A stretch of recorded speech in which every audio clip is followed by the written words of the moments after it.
The other day, I was meeting up with a friend over coffee, nothing serious, when he said something that truly resonated with me. I get paid on Friday, but by Monday, I'm already stressed out again, he says. And when he said it, he laughed. It was a half laugh, more along the lines of, yeah, this is funny, but also not really, rather than a full on giggle. Additionally, I recall thinking, oh, that's not just him. Nearly everyone I know is like that. People who feel confined while being intelligent, hardworking, and compliant with all regulations. The trouble is, pay feels secure, doesn't it? Consistent income, regular paychecks, stability, and comfort. However, the majority of individuals are unaware that pay is a forecasting tool rather than a measure of wealth. It's a system meant to keep things going smoothly, not to provide you with financial independence. Additionally, your brain becomes more accustomed to thinking in cycles, from paycheck to paycheck, rather than long term. Can I make it until next Friday? Can I settle the bills? Will I make it through the month? And long-term thinking subtly vanishes before you know it. I'm Ian, and I think about money, income, and why so many diligent people are still broke despite doing everything correctly far too much.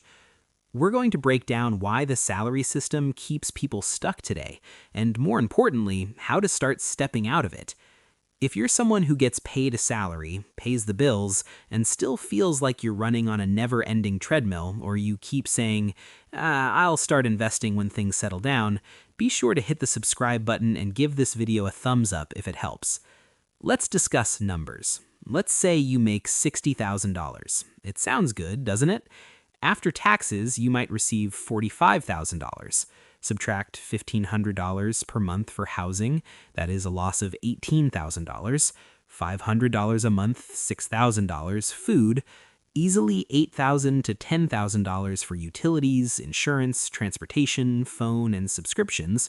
That leaves about $10,000 for travel, emergencies, birthdays, vacations, or simply having a little fun. That good wage feels tight all of a sudden.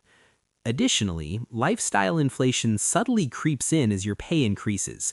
A better automobile, a somewhat larger apartment, and more takeaways since you're exhausted. Additionally, your stress level frequently rises rather than falls. Now, Ian, you may be thinking, at least your pay is steady. I know what is approaching.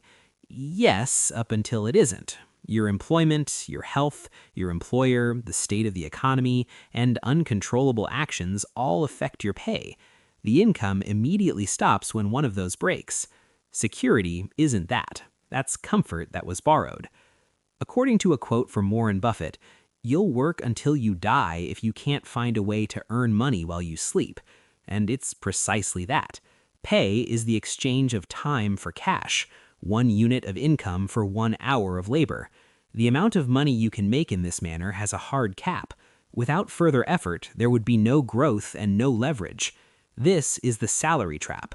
You stay occupied, exhausted, and preoccupied with short-term survival rather than long-term advancement. I'll invest later, when life settles down, when I earn more, you tell yourself often. However, life never settles down. It continues to occur. Children, expenses, crises, obligations, etc. And decades have gone by before you realize it. I've witnessed this pattern repeatedly. 2 individuals with the same income, age, and lifestyle. One views their income as a goal, the other treats it as fuel. In the hopes that the next raise will make things better, one spends everything. The other discreetly transfers a portion to investments, assets, low-cost index funds, and other things meant for long-term growth. Just regular contributions, not huge sums. The contrast after 10 years is astounding. Paycheck to paycheck is still the norm. The other has choices, liberty, option. The majority of people don't understand this. The difference between someone making $60,000 and someone making $100,000 isn't the largest. There is a difference between those who invest and those who don't. There is zero return guarantee, and every year inflation stealthily consumes it. But even a small, consistent behavior adds up to something unbelievable over time. Let's calculate. Suppose you make $300 a month. That comes to $3,600 annually. At a cautious 7% annual return for more than 30 years, you end up with about $340,000. That isn't because you worked harder or made a significant sacrifice. The reason for this is that you consistently invested your pay in growth, while others let theirs elude them. And this is huge from a psychological standpoint. Beginning, even in a small way, alters your perspective on money. Impulsive purchases feel different all of a sudden. Do I really need this, or am I just bored or stressed? You question yourself as you pause. The magic happens during that change in identity, from someone who spends everything to someone who invests first. According to Charlie Munger, the first $100,000 is a bitch, and he was talking about more than just numbers. He was talking about attitude. Because you're battling decades of conditioning, the first step is challenging. But when momentum increases, everything changes.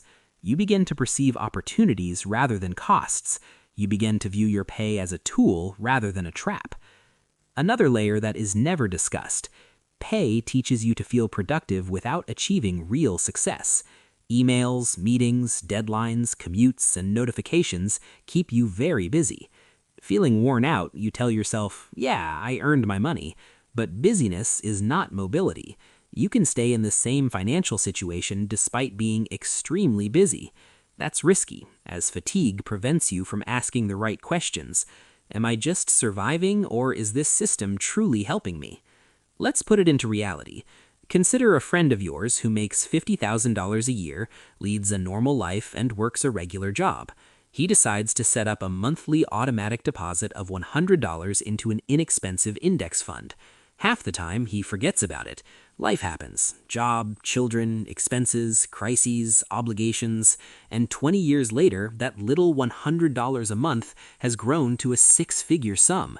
A neighbor earning the same amount of money, meanwhile, continues to wait for the perfect time to start investing. That time never arrives. Life never stops. And that's how the salary trap works. Now let's talk psychology. Even when you make enough money, your salary makes you think in terms of scarcity. Your brain assigns an emotional rather than a mathematical identity to money. You worry about a $5 overdraft fee, but you don't care about investing $100. Different mental container, same money. This is referred to as behavioral economics by behavioral economists. Understanding it is essential. You can teach yourself to prioritize long-term growth over short-term satisfaction. Here's the takeaway. You do not have to resign from your job. You do not need a large windfall. All you have to do is start investing a portion of your income in assets that appreciate in value. Consistently doing even a little bit builds up over years in ways you won't believe. Even minor victories transform your identity and boost your confidence. You begin to think more like an investor rather than a worker. So this is your challenge. Examine your upcoming salary. Pick a number. It's not painful because it's small. It matters if it's large enough. Make it automatic. Do it before you spend, not with leftovers. There are hardly ever leftovers. Start now. Get started right now. And watch your choices, independence, and life control increase gradually and silently. It has nothing to do with hating your job. It has to do with not letting your job dictate your future. You must stay in the salary trap for it to work. Take action, increase your assets, your leverage, and your self-worth. Don't be broke. I'll see you.